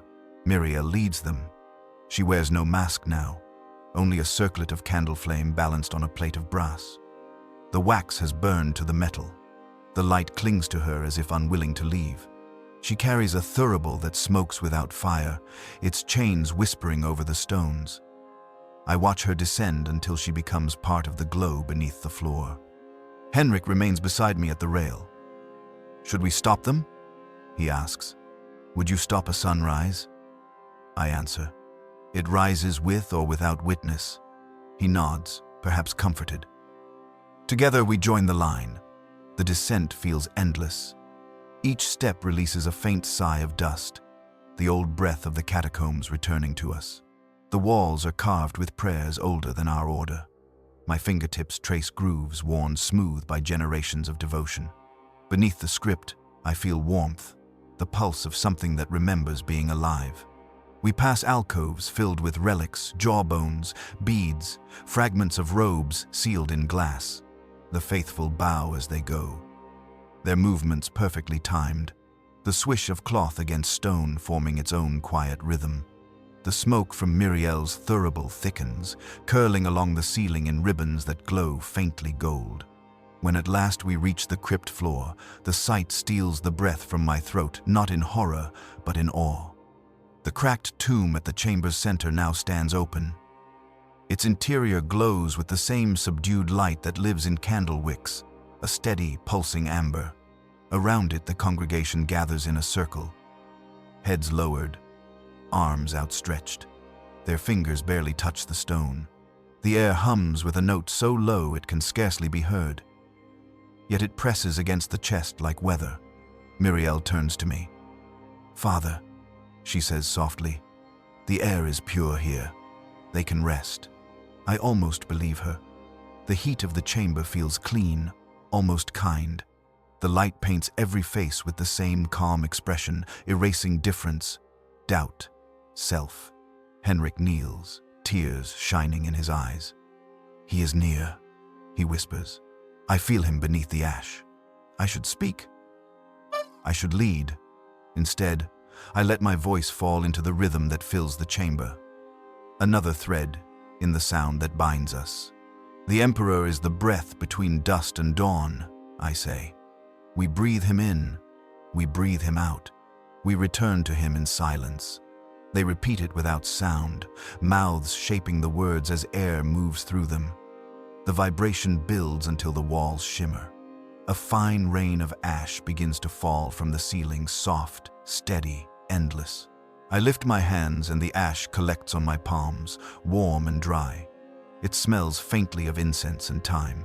When I spread my fingers, the dust drifts upward instead of down, drawn toward the open tomb. Muriel steps forward, her candle crown blazing brighter. "The world above forgets," she says, but the Emperor remembers. The faithful answer with one long exhale. It is the sound of surrender, of relief. The light within the tomb flares, then steadies. Something unseen has accepted the offering. We remain like that for hours, kneeling, listening, breathing when the chamber breathes. The rhythm is absolute. The sound fills every hollow in the world. At some point, Henrik's ledger slips from his hands. It falls open beside him, its pages fluttering in the rising draft. A single line scrawled across the last page catches my eye before the ash covers it. We have become the hymn. The ash settles again, and the words disappear. The longer we remain below, the harder it is to tell whether the chamber brightens or my eyes simply adjust to the dim. The glow from the open tomb breathes in slow pulses, matching the rhythm that now rules my chest. Every time it brightens, the congregation exhales. Every time it dims, they draw in again. A single, obedient lung. Muriel moves among them, the brass plate of her crown glowing like an eclipse. Each person she touches lowers their head as if anointed. When she passes me, she pauses. "Do you feel lighter?" she asks.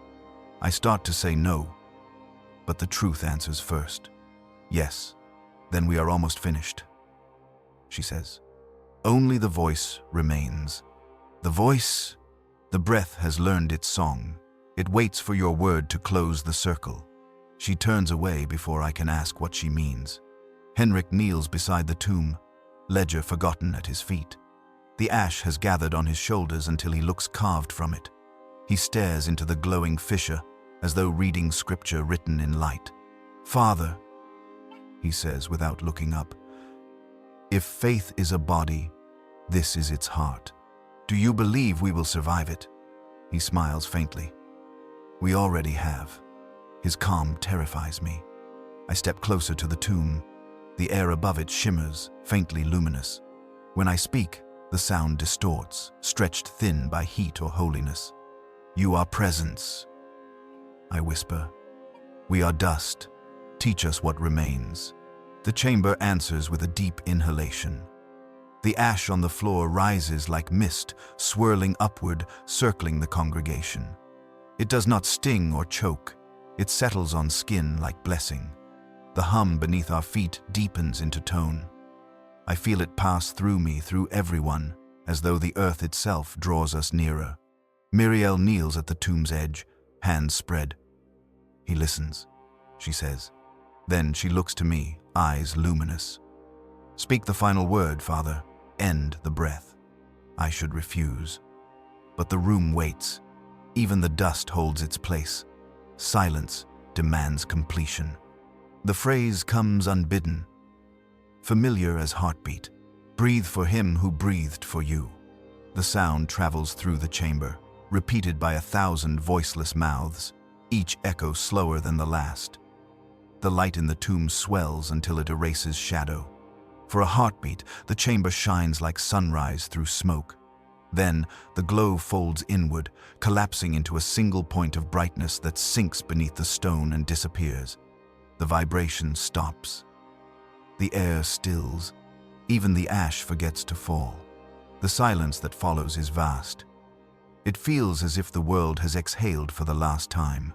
We climb back to the shrine. No one speaks. The stairs seem shorter now, or perhaps our bodies lighter. The candles above have burned to stubs. They gutter in drafts that do not exist. The pews are gray with dust, the air thick with quiet. When we emerge, the sky beyond the shattered windows is pale and colorless. The Manufactoria smoke has thinned. No engines echo from the hills. The city has gone still. Only the faint shimmer of distant heat marks where the pyres once burned. Henrik takes my arm. "It's done," he says. "They'll never wake." His tone is neither joy nor sorrow, merely completion. Muriel kneels at the threshold, facing the lightless street. The wind moves her robe, but not her body. She begins to hum the old hymn, the one the dead first learned. Her voice is fragile, beautiful. The sound carries beyond the gates and does not return. I lower myself beside her and join the melody. Soon, Henrik follows. Our three voices braid together until it seems that the world itself might remember what song once was. When the last note fades, I feel only calm. The quiet that remains is not emptiness but acceptance, as though the planet has finally matched our rhythm. Perhaps this was never contagion, only completion. The air has learned to pray without us. That night I sit in my study and write what I can. Day 45. The procession is finished. The world above sleeps. We have given the Emperor our breath, and he has returned it to stillness. The Emperor protects. The Emperor listens. The Emperor waits. Asterisk. My hand hesitates over the parchment. There is nothing else to say. Outside, the last of the candles expires with a sound like a sigh. The darkness that replaces it is tender, almost merciful. I realize then that I have not taken a breath in several minutes, and I do not need to. When I wake, the shrine no longer echoes. Sound travels differently now, muted, deliberate, as though the walls think before they answer. Even my own breathing feels foreign, a rhythm borrowed rather than born. Each inhale arrives too smoothly, too measured. When I exhale, the air leaves me in a whisper I do not recognize. It says my name, not aloud, not in a way anyone could hear, but I feel the shape of it in my throat. Elias. The syllables slide past my lips without effort. I close my mouth, and the whisper continues, faint as the flutter of pages in an unseen wind. Henrik hears nothing. He works quietly beside the altar, cataloging what remains of our order names, numbers, relics. His pen scratches with the patience of a man recording the end of a calendar. Imperial stands at the entrance, facing the lightless street. She does not turn when I call her. Perhaps she has gone deaf, or perhaps she listens to a frequency beyond sound. The city outside has settled into a kind of peace. No engines, no crowds, no bells. Only the wind carrying dust from the upper habs. A fine mist that coats the steps like frost. Even the birds have stopped. For the first time in weeks, the shrine is empty of motion. Yet the air moves on its own. I walk the aisles, tracing the grain of the pews with my fingers. Ash lies thick upon them. Each mark I leave closes again behind me, as if the dust resists disturbance. The candles remain unlit, but the shadows shift as though something invisible passes between me and the walls. When I speak, I hear myself twice. The Emperor protects. The Emperor protects. The air replies, half a breath later. The echo is not mine. It is too close, too intimate. The timbre slightly wrong. I try again. The Emperor listens. Listens. The second voice is softer, lower. It sounds weary, but certain. I cannot tell if it comforts or mocks. At midday, Henrik finishes his record and brings it to me. The pages are clean, the ink precise, each entry identical. Day 46, all is silent. The same line repeated dozens of times. You have written the same thing. I tell him. He studies the page as though seeing it for the first time. It's what happened, he says. It's what keeps happening. His calm unnerves me. You should rest. I am resting, he answers. And indeed, he looks peaceful, too peaceful. His eyes do not blink when dust lands on them. I take the book from him.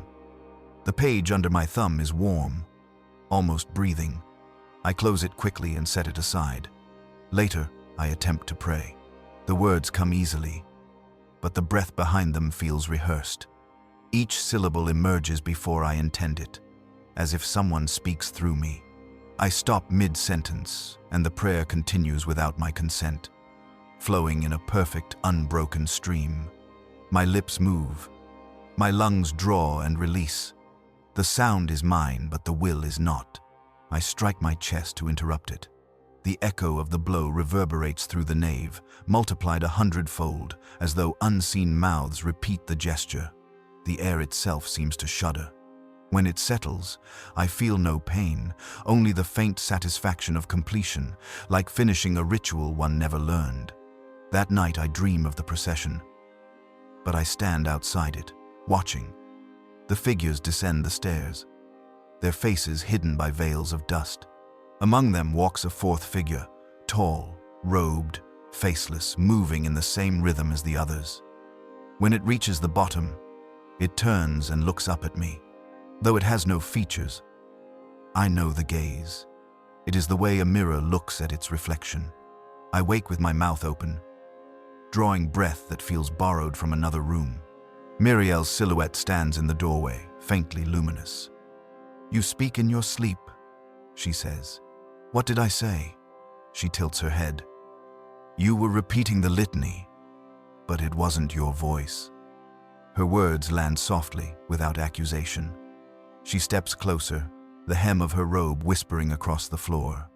The shrine remembers us, she murmurs. It speaks to keep itself alive. You are its tongue now. I want to deny her, but the whisper at the back of my throat forms the same sentence before I can. You are its tongue now. The phrase feels carved into me. I bow my head and do not answer. At dawn, the whisper grows stronger. It fills every corner of the shrine, layered with countless echoes of my own speech, phrases from sermons, confessions, blessings, all repeating in slow rotation. The air hums with words I once believed. Breathe for him who breathed for you. When flesh fails, spirit endures. Silence is obedience. Each line passes through me like a wind carrying ash. When I try to speak over them, the voices fall silent, waiting for permission. The sensation is unbearable, a cathedral listening for its priest. I give in. I whisper the old prayer, and the chorus resumes, soft and endless. Their timing matches mine perfectly. We breathe together again. At sunset, I climb to the bell tower. From there, I can see the whole city. Rows of manufactoria, the empty squares, the roofs dusted pale with ash. A still world. I open my mouth to call out, half hoping to hear a human answer. Instead, the city replies in my own voice. It rolls back to me from every street and spire, the same tone, the same cadence, one vast, patient repetition. I do not know whether to weep or pray. The echo from the city lingers long after the sound itself has died. I stay in the bell tower until the last shimmer of light leaves the horizon, listening to the empty streets speak my words back to me. They arrive a little slower each time, drawn out by distance or by memory. Eventually they stop, but I can still feel them moving somewhere below, like currents in deep water. When I descend, Muriel waits at the foot of the stairs. Her eyes catch the moonlight and hold it like glass. You called to them, she says. I called for them. They heard. Her calm is unbearable. What are we now? I ask. She studies me, head tilted, the faintest smile touching her lips. We are breath, Father. Nothing more, nothing less. She turns and walks toward the nave, leaving a faint wake in the dust. Her words follow her, spoken not by her mouth but by the air itself. We are breath. In the night I cannot sleep. Each time I close my eyes, I feel the world inhaling through me. My ribs rise without command, filling with a pressure that is not air. When I release it, the sound that leaves my mouth is not human. It is the low hum of the shrine, the voice of stone and hollow beams. Henrik wakes to the noise. He stumbles to my cot, eyes wild with exhaustion. Father, he whispers, the walls are speaking your prayers. I know. They won't stop. Then listen, I tell him. It is only the faith remembering itself. He shakes his head. It's not faith. It's us. He backs away until the shadows swallow him. I hear his footsteps fade into the nave, the rhythm of his breathing lost among the others. At dawn, I find him again, standing before the altar. He's reading aloud from his ledger, voice flat, expression serene. Each line he speaks is echoed by the empty air. The repetitions follow him like footsteps in sand. When he finishes the last entry, the echo continues without him, the ledger's words reciting themselves. Henrik looks at me and smiles. It no longer needs me. No. He sets the book down and steps away. The echo goes on for a while, then fades. The silence that replaces it feels alive, attentive.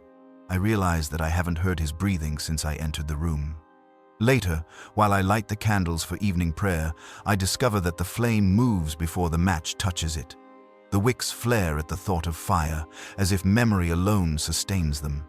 The air in the shrine hums with warmth, faint and steady, like a body asleep but dreaming. I begin to read the Gospel of St. Velus, but the text blurs into unfamiliar shapes. The letters seem to shift between lines, arranging themselves into sentences that I never learned. My voice follows them anyway, forming sounds that feel both sacred and strange. Each syllable releases a tiny gust of wind, and the candles lean toward my mouth. When the last page turns, I hear applause, a soft, endless sigh that might be wind, might be lungs. Outside, the world has begun to echo too. When the wind moves through the ruins, it carries snatches of litany. The stones of the plaza murmur blessings. Even the ash that drifts through broken windows seems to breathe as it falls. The planet has found its rhythm, and I am only another note in its song. Muriel joins me at the threshold. She looks upward, eyes reflecting the ashen sky. "It is finished," she says. "You've taught it how to pray." I almost laugh. "Then what am I for now?" "Then, to rest," she answers. The voice has learned itself. She reaches out and touches my throat with 2 fingers. The gesture is gentle, priestly. "Listen." I listen. There is no heartbeat. There is no breath. Yet the world hums around me, and I feel it moving through every vein of stone and air. Muriel steps back and bows. "Peace, Father. Peace," I echo. The word leaves me perfectly, but I do not feel it pass my lips. When darkness returns, I sit in the pulpit one last time. The shrine is luminous without candles. The very air glows faintly, as if memory itself has caught fire. I open my mouth to pray, and 1,000 voices answer before I speak. The Emperor protects. The Emperor listens. The Emperor waits. Their words fill the hall, echoing through every beam and vault, neither joyous nor mournful, simply true. I close my eyes. My chest rises once, out of habit. No breath follows. The prayer continues without me. There is no calendar anymore.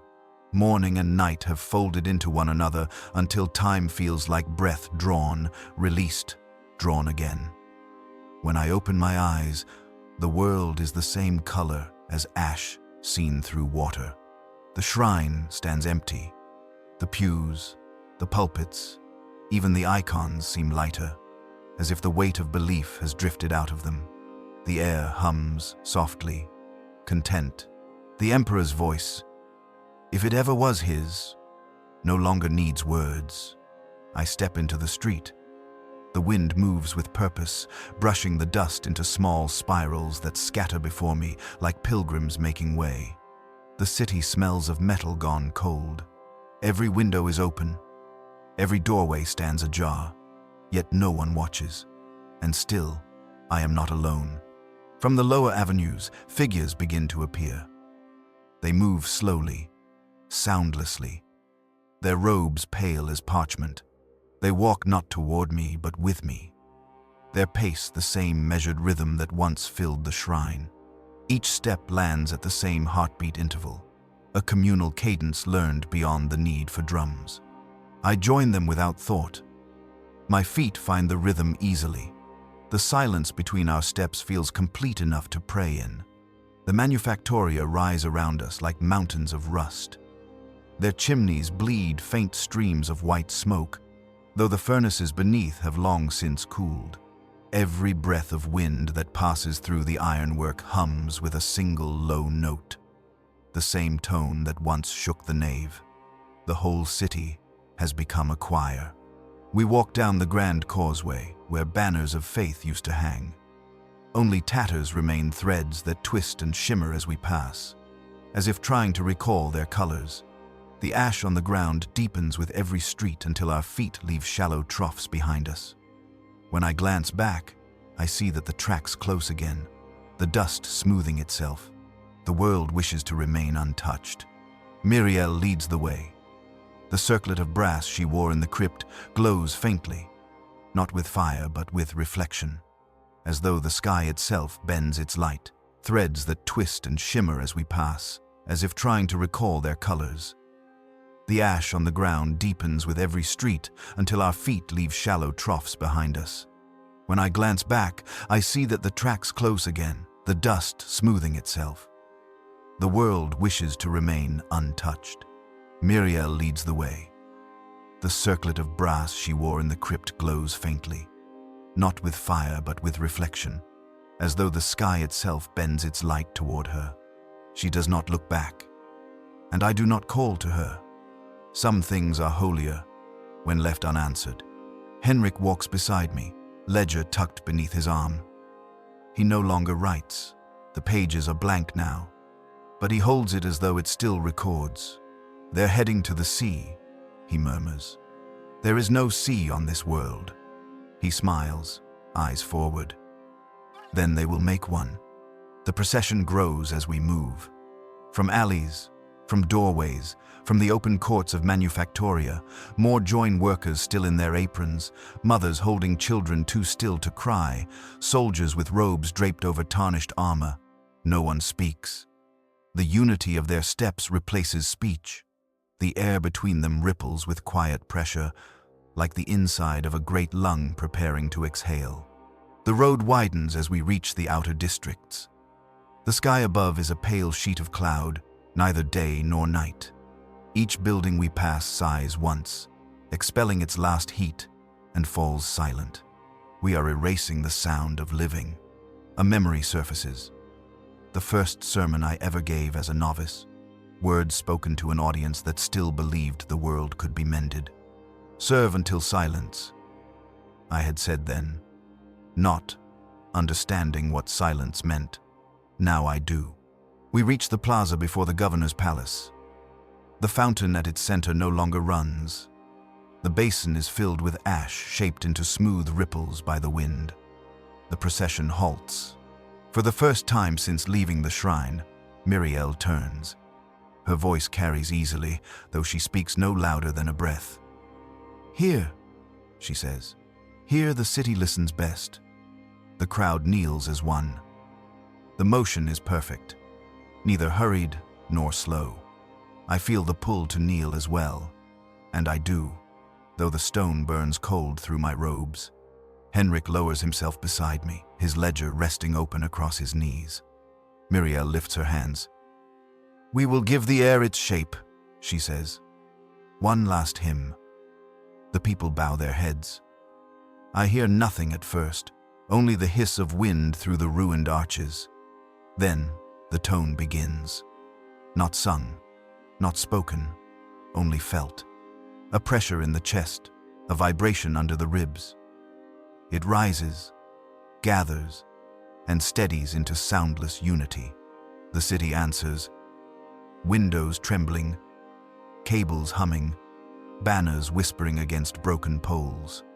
The fountain breathes. A thin spiral of dust lifts from its basin, spinning upward until it vanishes into the gray. Every motion, every tremor, is part of one long, patient exhale. Henrik whispers, "Is this prayer or ending?" "Both," I tell him. "Perhaps they are the same thing." He nods, satisfied. The dust from the fountain drifts back down, coating our shoulders like blessing. When I draw a breath, it tastes of salt and light, the memory of oceans that never were. The air thickens around us, a pressure that feels less like weather than a tension. Every breath I take seems borrowed from something vast. When I exhale, the crowd exhales with me, an invisible tide that moves through the streets and out toward the horizon. The sound we make together is almost music, no melody, just one long vibration that trembles in the bones. The buildings lean into it, the towers sway slightly, as though listening. Even the clouds above respond, their edges softening into slow, circular motion. The sky has begun to turn with us. Muriel raises her arms. The faint glow of her circlet brightens until the brass becomes a ring of dull gold. She speaks a single sentence. What breath was borrowed must be returned. Her voice merges with the hum, disappearing into it. The phrase repeats itself without her, caught and carried by the air, again and again, until it's impossible to tell where her voice ends. Henrik closes his ledger. He does not look at me. "This is the last entry," he says, and sets the book on the stone beside the fountain. The pages flutter once, then lie still. I imagine the ink writing itself beneath the cover. The procession begins to move again, leaving the plaza in a slow outward spiral. The people pass through the lower gates and onto the open flats beyond the city. I follow, though I no longer lead. None of us do. The ash grows deeper here, the ground soft underfoot, whispering with each step. The horizon blurs into the same pale gray as the sky. There is no line dividing one from the other. We walk through a world made of breath, made visible. The further we go, the quieter the air becomes, until even the wind holds its tongue. The hum of the city fades behind us. What remains is heartbeat, rhythm. Step, pause, step, pause. A march that could last forever. Muriel stops at last on a rise of stone. The others gather around her in a widening circle. The air here is strangely clear. When I inhale, it burns cold and clean. Beneath the layer of ash, I glimpse a dark mirror glass or frozen water reflecting the colorless sky. Perhaps this was once a sea. Perhaps Henrik was right. Muriel kneels. The ring of light around her head dims to a faint halo. Here, she whispers, is the breath that waits. No one answers. The circle tightens, bodies lowering until all kneel. The silence that follows is total. Even my heartbeat has learned to listen. Then, softly, the ground exhales. A gentle gust rises from the dark mirror, carrying flakes of ash that swirl upward and vanish into the mist. The motion spreads outward, a slow wave across the plain. The people sway with it. Robes lifting slightly, hair stirring, but no one moves apart from the rhythm. The breath continues, slow and steady, until it becomes the only movement in the world. I kneel beside Muriel. Her eyes are closed, her lips parted. I think she is praying, but the sound that leaves her mouth is the same faint hum that fills the air, the same note that has always been there. I whisper the final line of the litany. From dust, the breath. To dust, the release. The wind repeats it, word for word. The horizon shimmers once, then settles. The breath stops. For a moment, everything holds. The air, the light, the sound of my own mind. Then the stillness deepens into something larger than silence. An absence that feels complete, as if the act of hearing itself has ended. I open my mouth to speak, but nothing comes. No voice, no air. The world no longer needs language. It has learned to exist without it. Muriel's head tilts toward me, her eyes remain closed. Her lips move, forming a shape I cannot hear. I answer anyway, though no sound escapes.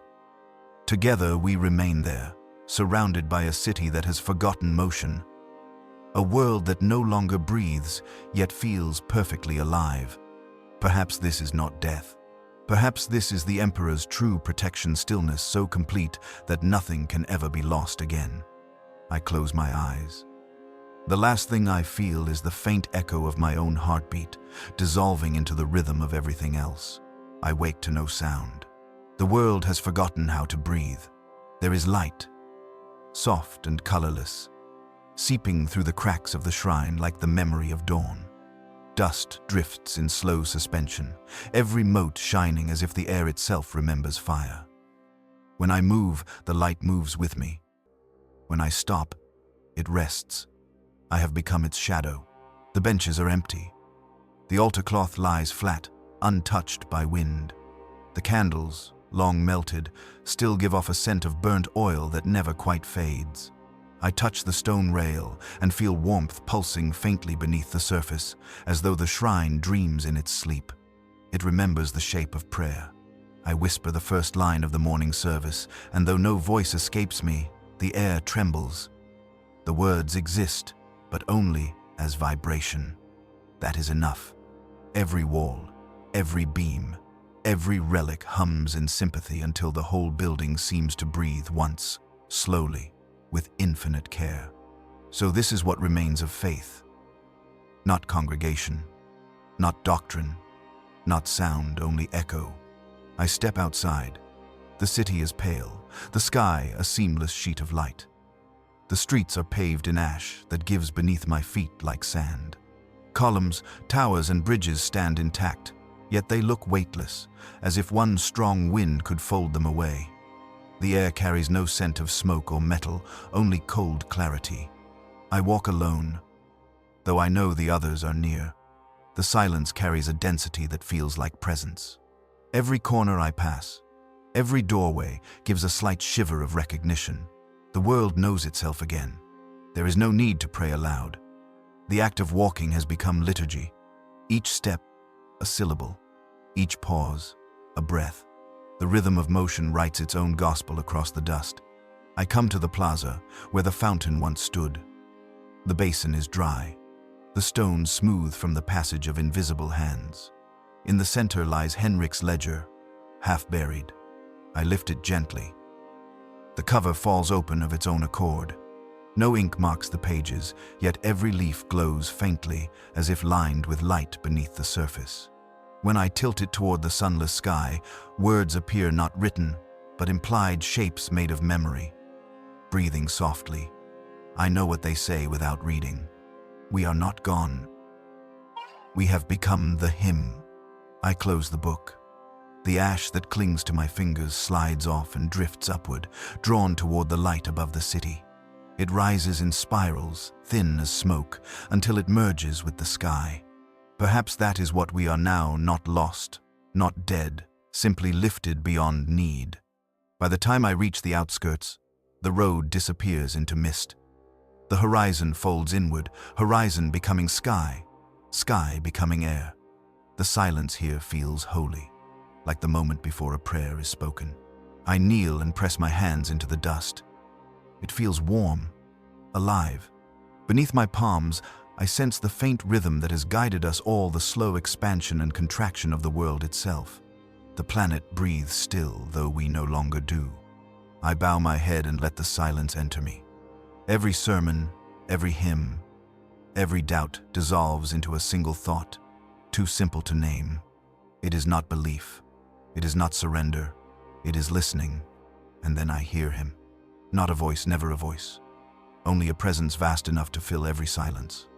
The sound is within and beyond me, the same breath that stirred the first dust into form. It asks nothing, promises nothing. It simply waits. I understand now that the Emperor never spoke to us. He listened, endlessly, until we learned to be quiet enough for him to hear. I sit there for a long time, or no time at all. When I finally rise, the air moves with me, gentle as fabric in water. The light has deepened to amber. It could be evening, or it could be forever. Back at the shrine, I open the great doors. They swing inward without a sound. Inside, the walls shimmer faintly, as though 1,000 unseen hands have brushed them smooth. I walk to the pulpit and rest my palms on the cold stone. This was where I once believed I spoke for him. Now I know better. My task was never to preach, only to listen until listening became all that was left. I lower my head and whisper the first prayer ever taught to me, though no sound follows. The Emperor protects. The air quivers, warm and patient. I add the last line, the one I have carried like a wound. The Emperor listens. The words dissolve, becoming the faint hum that has no beginning and no end. The light in the nave brightens, fills the room, and then softens again until everything stone, dust, thought becomes one still surface reflecting eternity. I sit and let the quiet finish the sentence.